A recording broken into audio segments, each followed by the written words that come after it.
The buzz about 5G is everywhere. The 5th generation of cellular technology. It promises to be super crazy fast, and it can change the future of technology as we know it. And it's right around the corner. But before we get caught up in all the hype, let's rack up the facts and have some real talk about the expectations.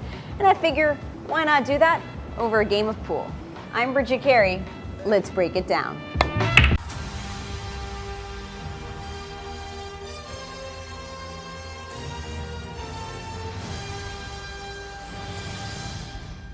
Now, to understand 5G, first you gotta know a little history. In the beginning, cell phones were all about voice. 2G brought texting, 3G, 4G, that was boosting your internet speed. 5G is the next stage, and there are 3 angles to this upgrade.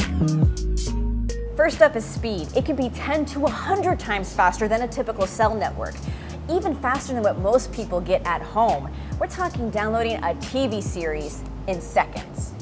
It's also about connection density. That means getting way more people and devices on the network without congestion problems. And it's about eliminating latency. That means there's no delay in the information getting to you. We're talking a lag time of 1 millisecond. That's as fast as a camera flash. When you bring all these features together, it means we can think differently about how we use the internet. It means self-driving cars can talk to each other on the road without delay. There's going to be way more gizmos and gadgets online tracking data. And for you, it'll be so smooth, you can watch a live sports game in VR from anywhere. There's a lot of potential.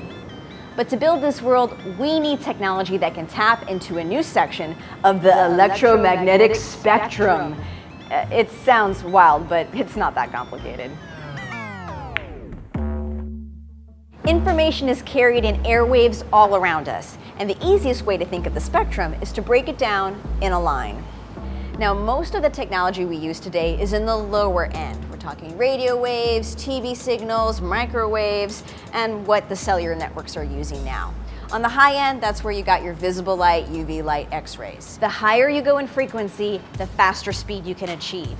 And there's this section of frequency that's higher than anything we're using right now. We're gonna pluck from that to get 5G.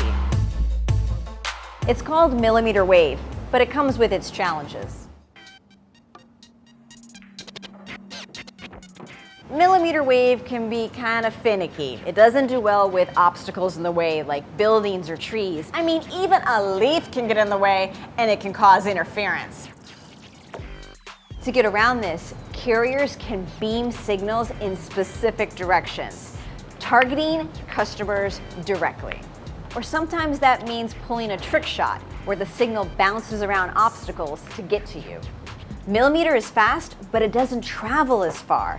Let's say this dart is a typical cell phone tower. It disperses a signal to a wide area.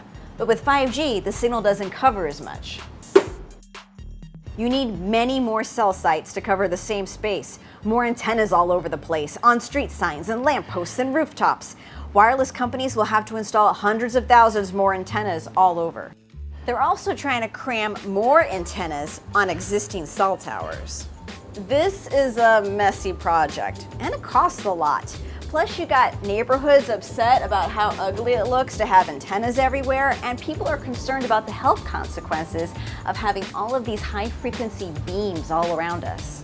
Now, the first 5G networks are rolling out over the next 2 years, but the 5G you get may not even be the technology I'm describing here. Some carriers are just boosting their 4G networks and calling them 5G, and the speed you get really depends on the wavelength that's used. It's complicated, and that's even if you have a device that can tap into 5G speeds. 5G holds a lot of promise, but it's a challenging path to get there. So the next time you're buying a phone and you hear all that cool marketing lingo, consider this. I wouldn't want you to get hustled.